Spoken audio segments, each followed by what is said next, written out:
মানব না, আমাদের আত্মীয়। বাংলাদেশের হিন্দুরা আমাদের আত্মীয়। আত্মীয়দের জন্য ঘরে বসে থাকা যায় না। আত্মীয়কে পড়ালে ঘরে বসা যায় না, যায় না।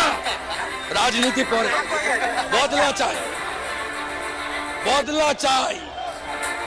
হরগোবিন্দ দাস, চন্দন দাসের মতো একেবারে বেছে বেছে খুন, জীবন্ত পুড়িয়েছে, নিরীহ নিষ্পাপ, কোনো দোষ ছিল না। মানব না। আজকে আম নিশান, একে হিন্দু দুই বাঙালি। মানব না, আমাদের আত্মীয়। বাংলাদেশের হিন্দুরা আমাদের আত্মীয়।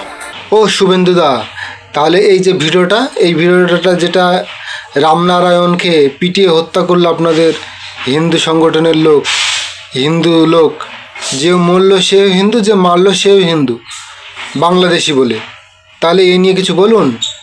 নিজের দেশে বাংলাদেশি বলে পিটিয়ে হত্যা করা হচ্ছে, তাহলে এটা কিসের কানুন ব্যবস্থা? এই নিয়ে তো আপনাদের রক্ত গরম হচ্ছে না, এই নিয়ে তো আপনাদের ধর্ম আগে আসছে না, আগে ধর্ম তারপর দল, তাহলে এই নিয়ে কিছু বলুন।